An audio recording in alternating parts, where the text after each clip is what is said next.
और ये भारतीय जनता पार्टी के लोग तो वो लोग हैं जो लगातार आंकड़ों में भी झूठ बोलते हैं। डिजिटल कुंभ की बात कही, लेकिन डिजिट अभी तक सरकार नहीं बता पा रही। ये बीजेपी के लोग पूरी पुलिस को बीजेपी का बना दिया। क्या ये देश और दुनिया में जो बदनामी हुई उत्तर प्रदेश की, क्या भूल सकता है कोई? दुनिया का रिकॉर्ड बनाया है 300 किलोमीटर का जाम। उत्तर प्रदेश और मध्य प्रदेश के मुख्यमंत्री लगे थे जाम खुलवाने के लिए। लोग दर्शन करने गए, श्रद्धालु जो पहुंचे मंदिरों में जान चली गई, धक्का मुक्की। ये वो लोग हैं जो कह रहे हैं कि हम विकसित भारत का सपना देख रहे हैं। इस आयोजन ने इनके विकसित भारत के और जो इंफ्रास्ट्रक्चर तैयार कर रहे थे उसकी पोल खोल दी है। और जो पोल खोलने से डर रहे हैं, ये सरकार आवाज दबाना चाहती है। आपने कहा था 100 करोड़ लोगों का हमारे पास इंतजाम है, वो सब रिकॉर्डेड है। आज के समय पर कोई भी चीज आप छिपा नहीं सकते हैं। आपने कहा वो रिकॉर्डेड थी। कितनी बड़ी घटना हो गई, आज भी सूची नहीं है, आज भी नाम नहीं है। जो लोग खोए हैं उनकी भी जानकारी नहीं है। चैनल्स में दबाव बनाया जा रहा है कि खबर नहीं चलाएंगे, आप न्यूज नहीं चलाएंगे। ऐसी खोया पाया केंद्र नहीं मिल रहा है लोगों को। सोचिए ये भारतीय जनता पार्टी ये प्रयास कर रही है कि कुंभ भी यही लेकर के आए, कुंभ का आयोजन भी यही कर रहे हैं। पहले कभी कुंभ भी नहीं होता था। आज के समय पर धोखा दे रहे हैं आप अपनी इमेज चमकाने के लिए। सोचिए आप। मेरे पत्रकार साथी, हाँ, बहुत जल्दी बजट आने वाला है और बहुत सारी बातें उसमें साफ हो जाएंगी। ये बात हम लोग लगातार कहते रहे हैं कि जो भारतीय जनता पार्टी ने इन्वेस्टमेंट मीट की थी, इन्वेस्टमेंट मीट के बाद जो एमओयू साइन हुए, एमओयू साइन के बाद कोई भी इंडस्ट्रियल पॉलिसी ऐसी नहीं बनाई उन्होंने जिससे कि यहां पर इन्वेस्टमेंट होता। और उसका परिणाम यह है कि अगर आप वेबसाइट पे भी जाना चाहोगे सरकार की, तो आपको कोई भी इंफॉर्मेशन उसकी नहीं मिलेगी। जब आपने कोई इंडस्ट्रियल पॉलिसी नहीं बनाई, बजट में कोई चीजें शामिल नहीं की, तो इसका मतलब आप खुद स्वीकार कर रहे हैं कि इन्वेस्टमेंट आपका नहीं आया। और ये भारतीय जनता पार्टी के लोग तो वो लोग हैं जो लगातार आंकड़ों में भी झूठ बोलते हैं। कुंभ में जो हमारी जानकारी है, अभी तक 60 करोड़ लोग स्नान कर चुके होंगे, लेकिन सरकार बता नहीं रही है। सरकार जानबूझ करके आंकड़े इसलिए कम बता रही है कि कल को एडमिनिस्ट्रेटिव या मैनेजमेंट की कोई स्टडी करना चाहेगा तो जो इनका फेलियर रहा है, जो इनका मिसमैनेजमेंट रहा है, उसकी जानकारी हो जाएगी। ये कुंभ का मिसमैनेजमेंट की स्टडी ना हो, इसीलिए जानबूझ करके गिनती कम बता रहे हैं। हमारा सरकार से अपील है कि बहुत सारे बुजुर्ग 65 साल से ऊपर, 70 साल से ऊपर, वो लोग स्नान नहीं कर पाए। वो स्नान करना चाहते हैं, पुण्य और इस तरह के धार्मिक कार्यक्रमों में शामिल होना चाहते हैं। तो मेरी सरकार से यही अपील है कि एक समय पर 75 दिन का होता था ये कुंभ। सम्राट हर्षवर्धन के समय पर जो कुंभ का आयोजन होता था बहुत लंबा होता था। उस समय जहां दूर दूर से लोग, हर धर्म के लोग आकर के उस कुंभ में शामिल होते थे, स्नान करते थे और दान कर करके भी जाते थे। तो सरकार से हमारी ये मांग है कि इस कुंभ के आयोजन को, क्योंकि बहुत सारे बुजुर्ग लोग अभी स्नान नहीं कर पाए हैं, जब उन्होंने तस्वीरें देखी हैं सड़कों पे जाम की, जो भूखे प्यासे लोग नहीं पहुंच पाए, घंटों गाड़ियां चला करके भी नहीं पहुंच पाए, भगदड़ भी हुई, जाने भी गई, लोग आते समय में भी एक्सीडेंट हुआ, जाने चली गई, जाते समय में भी बड़े पैमाने पे लोगों की जान गई, जिसका आंकड़ा सरकार अभी तक नहीं दे पा रही है। सरकार ने पहले ही कहा था कि हमने ड्रोन लगा करके, और ड्रोन से बहुत से कार्यक्रम भी किए थे, लेकिन ड्रोन का जहां इस्तेमाल होना चाहिए था, ड्रोन का इस्तेमाल नहीं किया। डिजिटल कुंभ की बात कही, लेकिन डिजिट अभी तक सरकार नहीं बता पा रही है। तो हमारी मांग है कि प्रयागराज के लोग, जो वहां के निवासी लोग हैं, निवासी हैं, जो वहां के लोग, रहने वाले लोग, वो भी अभी स्नान नहीं कर पाए हैं, बड़े पैमाने पे वो लोग भी नहीं पहुंच पाए। इसलिए इस कुंभ आयोजन को और लंबा कर दिया जाए और बढ़ा दिया जाए। जी, एक सवाल है। जो अभी हुआ है, बहुत ही अच्छा प्रोग्राम है के लिए, लेकिन उसको शेयर लिखा है, वो खुला था। अब इसमें क्योंकि हम लोग बहुत ज्यादा गालिब को नहीं पढ़ते हैं, गालिब को पढ़ने लगेंगे तो किसी और रास्ते पे चले जाएंगे। एक सवाल है अखिलेश जी। मुझे या मेरे साथी जो सवाल पूछ रहे हैं, नहीं ठीक है, कोई बात नहीं, अपना ठीक कर देना। देखिए, कल रात से ही मुझे जानकारी मिली कि आपके सोशल मीडिया जो नहीं चला रहा है आजकल, उससे काम छीन लिया था उसी समय जब मैं खुद गया था। उसके बाद उसे नई जिम्मेदारी दी गई थी। नई जिम्मेदारी ये दी गई कि वो राष्ट्रीय अध्यक्ष बनाए गए व्यापार सभा के, मनीष जगन अग्रवाल, और पार्टी की तरफ से जो नाकामी है सरकार की और जो व्यापारियों के सामने संकट और परेशानी है उसको उजागर करें। तो अगर उनका पेज आप देखोगे तो वो व्यापारियों को लेकर के ही अपनी बात रख रहे हैं कि कहां व्यापारियों के साथ ये सरकार भेदभाव कर रही है, कहां व्यापारियों को ये बुला रहे हैं इन्वेस्टमेंट के लिए और उनका कोई सम्मान नहीं हो रहा है। जीएसटी को लेकर के व्यापारी चिंतित है। जब तक वो जीएसटी को समझ पाता है व्यापारी, तब तक सरकार उस जीएसटी को लेने का तरीका बदल देती है। और जीएसटी की वजह से और सरकार की मुनाफाखोरी की वजह से और सरकार के जो इलेक्टोरल बॉन्ड की वजह से हमें और आपको महंगाई का सामना करना पड़ रहा है। अगर आप तीनों चीजों का हिसाब किताब लगाएंगे, जीएसटी जिस तरीके से लागू हो रही है, दूसरा जो उनकी मुनाफाखोरी पॉलिसी है, तीसरा इलेक्टोरल बॉन्ड, इन तीनों चीजों का अगर आप हिसाब किताब लगाओगे तो आप पाएंगे इसी की वजह से महंगाई बढ़ रही है। इन सवालों को लगातार राष्ट्रीय अध्यक्ष व्यापार सभा के उठा रहे थे, लेकिन पता नहीं सरकार को क्या परेशानी है हमारे समाजवादी मीडिया सेल से।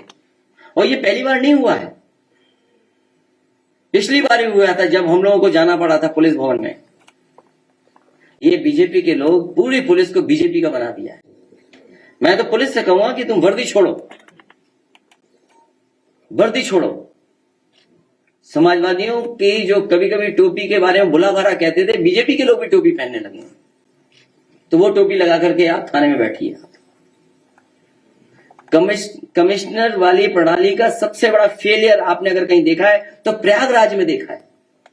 क्या ये देश और दुनिया में जो बदनामी हुई उत्तर प्रदेश की, क्या भूल सकता है कोई? दुनिया का रिकॉर्ड बनाया है 300 किलोमीटर का जाम। उत्तर प्रदेश और मध्य प्रदेश के मुख्यमंत्री लगे थे जाम खुलवाने के लिए।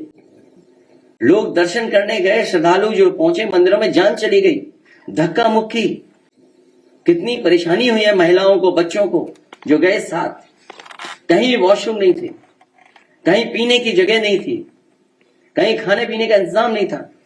ये वो लोग हैं जो कह रहे हैं कि हम विकसित भारत का सपना देख रहे हैं।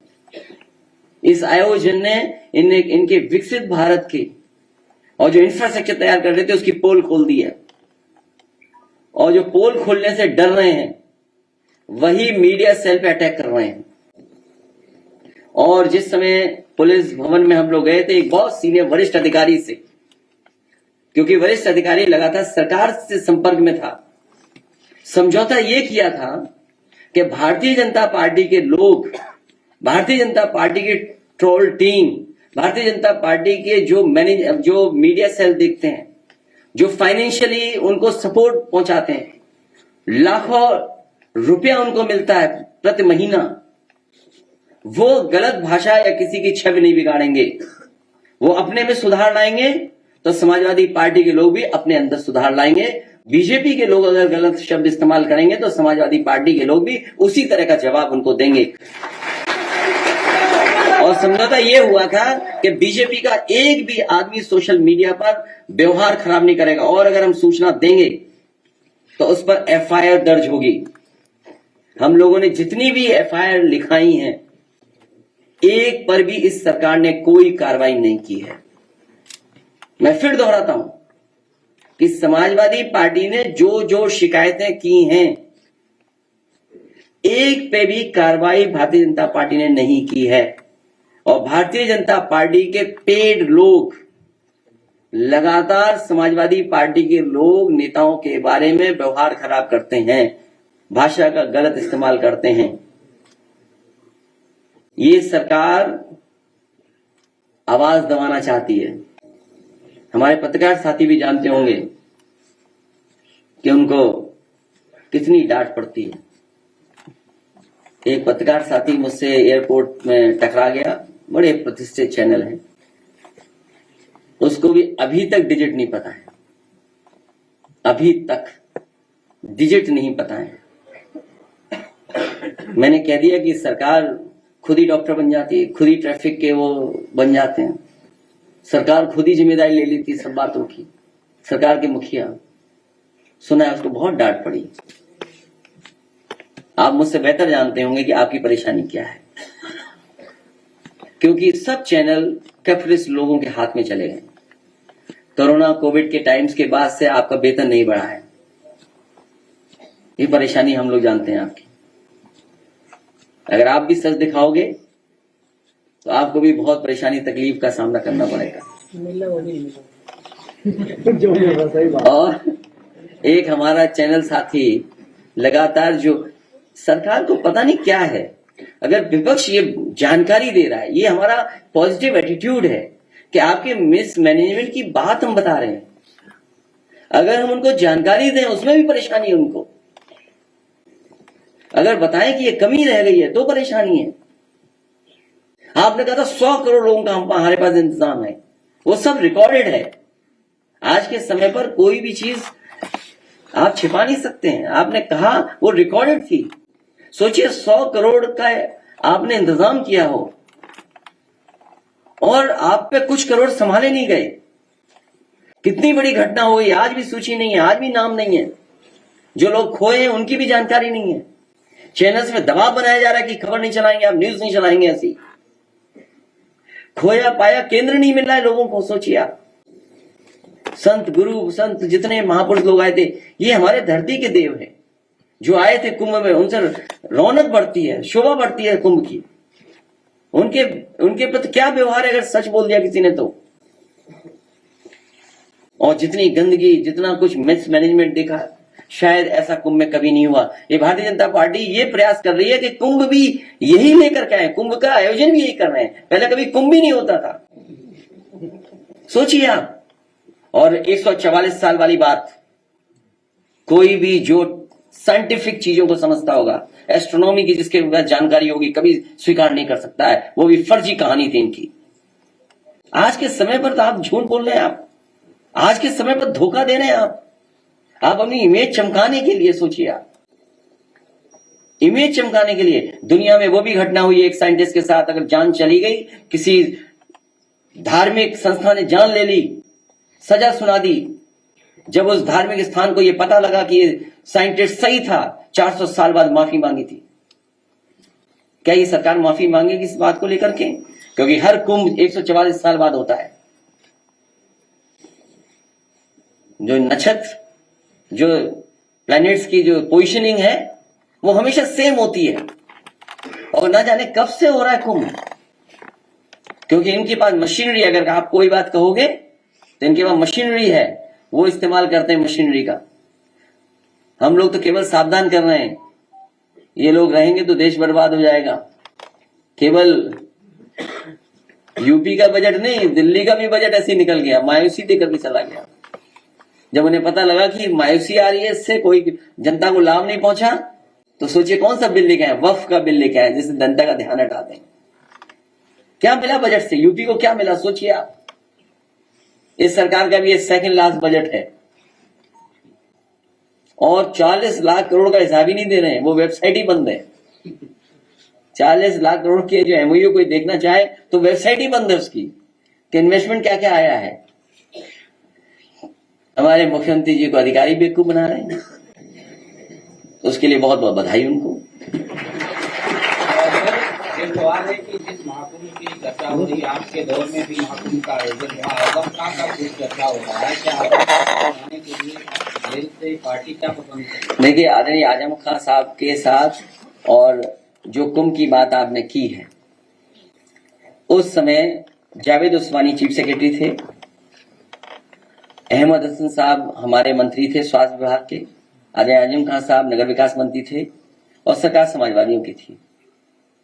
मैं तीनों और उस समय के जितने भी अधिकारी काम करे उन सबको धन्यवाद देता हूं। और जब अधिकारियों को पोस्ट करने की बात आई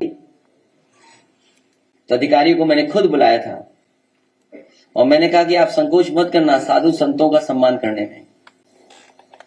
साधु संत जो बात कहें उनका स्वीकार करना, और किसी भी तरह अगर आशीर्वाद भी लेना पड़े तो आप लोग आशीर्वाद लेना, उनको सम्मान देना। और उसका परिणाम ये हुआ कि पूरे कुंभ में कहीं किसी साधु संत की कोई शिकायत नहीं रही। जहां आजम खान साहब ने काम किया वहीं अहमद हसन साहब, कोई साधु संत ऐसा नहीं बचा जिससे व्यक्तिगत ना मिल रहे हों। और मैंने उनसे कहा था कि आप जो साधु संत उसमें कहें उनकी बात तुम खुद स्वीकार कर लेना। और मेला अधिकारी को मैंने कहा कि जो ये कहेंगे वो आपको काम करना पड़ेगा। उसका परिणाम है कि कुंभ में कहीं शिकायत नहीं हुई। और जावेद उस्मानी का जो एक्सपीरियंस था, मैनेजमेंट था, जो टाइम लाइन और टाइम उन्होंने बाउंड की चीजों को, उसका परिणाम हुआ कि सब चीजें समय से हो गई। इनके तो पुल नहीं बने समय से, कभी पुल ये बंद, कभी पुल वो बंद, कभी सब पुल बंद। ये तो मैनेजमेंट था इनका। सोचिए आप तो गए होंगे, नहीं गए मैं कुंभ में? हाँ, आप तो नहीं जा पाए होंगे, उसका कारण दूसरा है। लेकिन सम्राट हर्षवर्धन के समय पर किसी पे पाबंदी नहीं थी। सम्राट हर्षवर्धन के समय पे जो कुंभ होता था उसमें सबको बुलाया जाता था, सब जाते थे, धर्म के लोग जाते थे, दूसरे धर्मों के लोग जाते थे, इसीलिए वो कुंभ था। और दान करके जाते थे, वो आखिरी में सब कुछ दान करके चले जाते थे, अपने कपड़े भी दान कर जाते थे और साधारण कपड़ा पहन करके वो जाते थे कन्नौज वापिस। बताओ इन्होंने क्या दान दिया? इतनी बार डुबकी मारी। कोई दान किया हो तो बता दो, किसी सुनने में आया तो बता दो। मैं भारत सरकार से कई बार कह चुका हूं, स्नान और दान दो महत्वपूर्ण है। पुण्य और वो अलग चीजें हैं, वो भी हैं उससे जुड़ी हुई, बहुत सी और परंपराएं जुड़ी हैं तुमसे। लेकिन मैं भारत सरकार से कहूंगा कि जो अकबर का किला है वो उत्तर प्रदेश सरकार को दान दे दें, क्योंकि बड़े पैमाने पे जगह है वहां पर। बट वृक्ष वहीं पर है जो नेताजी ने कभी खुलवाया था। जहां सरस्वती को देखना है वो कुआं भी वहीं पर है। तो अगर कभी इमरजेंसी में इस तरह की व्यवस्था की जरूरत पड़ेगी, क्योंकि आप रिवर बेड पर कोई भी कंस्ट्रक्शन नहीं कर सकते हैं। जो ब्यूटी है कुंभ की वो यही है कि कन्वर्जेंस ऑफ रिवर, जो कन्वर्जेंस ऑफ रिवर है वो ब्यूटी है उस कुंभ की। कभी धाराएं 3 धारा में मिलता है, 2 धारा में, अलग धारा से, क्योंकि जो कन्वर्जेंस है वो हमेशा अलग हुआ है कुंभ में। अब सरकार को कन्वर्जेंस का ही नहीं पता होगा, पता होगा चाहिए। अब आप सोच लीजिए, फिर उनसे कुंभ करवा रहे हो। इसलिए सरकार को दान देना चाहिए अकबर का किला। और इस समय भी अगर फौज का सहयोग लिया जाता तो व्यवस्था इतनी गड़बड़ नहीं होती। पूरी फौज वहां पर है, पूरा एरिया वहां पर अकबर किले का। अगर इमरजेंसी में गरीबों को वहां बैठा देते, रुका देते रात भर, तो बहुत सारी मस्जिदों में बहुत सारे मुसलमान भाइयों को मैं धन्यवाद देता हूं कि उन्होंने अपने घर में रुकाया, खाना खिलाया और उनका पूरा इंतजाम किया। आप प्रयागराज में पता कर लीजिए। एक चीज कुंभ में हमने भी सीखी इस बार, वो आपको भी सीखना चाहिए, कपड़े पहन करके स्नान करना। मैं आपका बहुत बहुत धन्यवाद देता हूँ। नेशनल दस्तक की आपसे गुजारिश है कि अगर इसको बचाना चाहते हैं तो नेशनल दस्तक को सब्सक्राइब करने के लिए रेड कलर के सब्सक्राइब बटन को दबाएं, फिर बेल आइकन की घंटी दबाएं। नेशनल दस्तक को बचाने के लिए बहुत जरूरी है कि हर खबर को शेयर करें, लाइक करें, कमेंट जरूर करें।